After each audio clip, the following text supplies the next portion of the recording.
पराभाव से भाव की प्रवाह।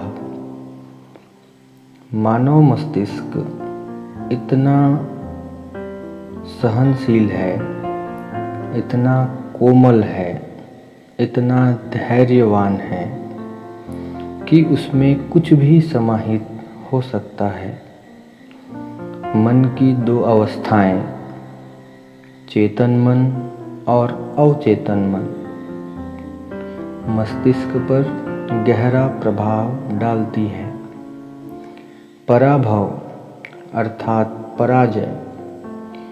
पराजय से इंसान टूटता है या तो निखरता है।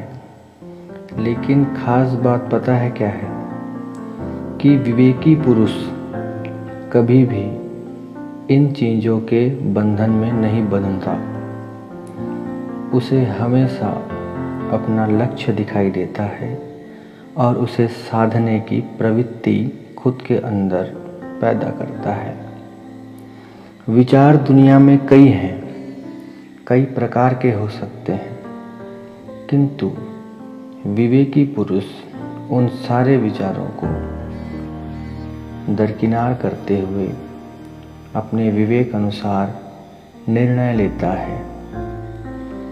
लोगों का स्वभाव अलग अलग हो सकता है, लोगों के मन की बातें अलग अलग हो सकती हैं, किंतु मानव का जो सटीक मार्ग पर चलने की अवधारणा है, जो उसके मन में विकसित होती है, वो विवेकशीलता प्रबुद्ध लोगों में ही पाई जाती है।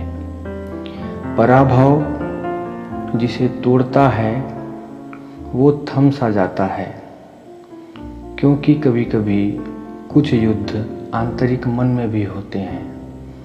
जो द्वंद्व मस्तिष्क, मन और दिमाग के बीच होता है, इंसान को वो तोड़ देती है।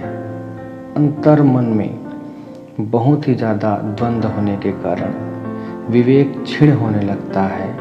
विवेक क्षीण होने से विवेकी पुरुष भी ऐसी हरकतें करने लगता है जो उसके स्वभाव के ठीक विपरीत हो।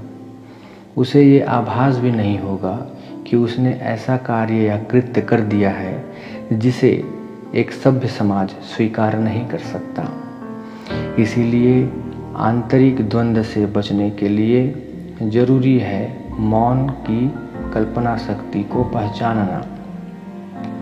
जो इंसान मौन की शक्ति को पहचान जाता है वो हमेशा शांत रहता है। वो कहते हैं ना कि हजारों स्टूपिड क्वेश्चन के जवाब में एक मौन ही काफ़ी है। जितने भी अतार्किक, अस्वीकार योग्य प्रश्न हैं, उन सब के जवाब में केवल मौन आपको ऐसे बुरे सवालों से बचाता है जिसका आप जवाब देना नहीं चाहते। सवाल कई तरह के हो सकते हैं जिसके जवाब देने से आपके अंतर मन में और ज़्यादा हलचल और ज़्यादा द्वंद्व पैदा हो सकता है। इसलिए मौन जहाँ होता है वहाँ शांति होती है। मौन परम वैभवशाली प्रदान करता है इंसान को। मौन की जितनी व्याख्या की जाए उतनी कम है। जितने भी महापुरुष हुए, जितने भी बड़े बड़े लोग हुए, उन सब ने मौन की शक्ति को पहचाना। मौन आप में एकाग्रता का विकास करता है। मौन इंसान के बहुगुणी विकास का कारक है। मौन से आपके दिमाग के दरवाजे खुल जाते हैं।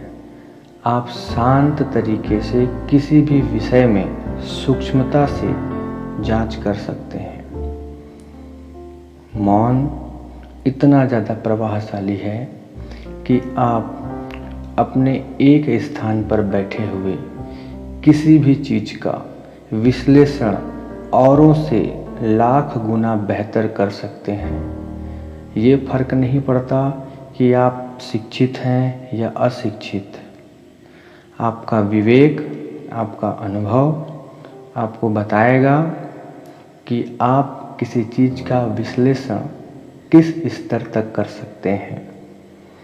हो सकता है मेरी कही गई बातें आपको कुछ अलग लगे या फिर स्वीकार योग्य ना हो, लेकिन इसमें मौन का बहुत ही ज़्यादा प्रभाव है। शिक्षित होना या अशिक्षित होना आपकी योग्यता को नहीं दर्शाता। कई लोग तो शिक्षित होते हुए भी अतार्किक प्रश्नों को करते हैं और अतार्किक उत्तर भी देते हैं। कई बार आपने देखा होगा कि अशिक्षित लोग भी ऐसे ऐसे जवाब देते हैं, ऐसी कल्पनाएं करते हैं जो शिक्षित लोगों के दिमाग में आती ही नहीं। शिक्षित लोग पढ़े हुए ज्ञान के बोझ से दबे होते हैं और उसी के अनुसार बोलते हैं या करते हैं, लेकिन अशिक्षित लोग अनुभव से, परिस्थितियों से, देश काल से सीखते हैं और उसके हिसाब से निर्णय लेते हैं या किसी जवाब को देते हैं। इसलिए पराभव अर्थात पराजय कोई अस्वीकार योग्य बात नहीं है।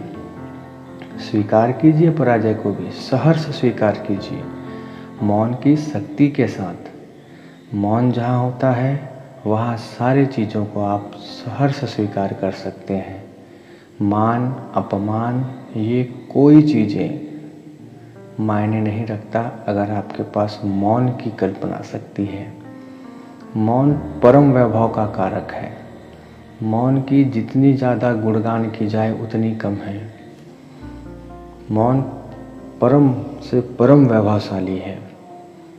मौन की शक्ति से बड़े बड़े महापुरुष सिद्ध पुरुष बने, जिनकी एक वचन से लोगों के जीवन में बहुत ज़्यादा परिवर्तन आई, क्योंकि उन्होंने मौन की शक्ति से अपने स्वभाव के हिसाब से जितनी ज़्यादा कल्पना शक्ति अपने अंदर विकसित की, उतना ज़्यादा अच्छे विचार, अच्छे मार्ग लोगों को बताए। उससे लोगों के जीवन में परिवर्तन आया। आप भी कर सकते हैं। मौन रहना सीखिए। सिर्फ चुप रहना है, दिमाग में बिना किसी द्वंद्व के। मौन की शक्ति को पहचानें और हार से, पराभव से अर्थात पराजय से कभी ना डरें। इसी तरह वीडियो चाहते हैं तो हमारे चैनल को सब्सक्राइब करें। धन्यवाद। आप सभी खुश रहें, स्वस्थ रहें।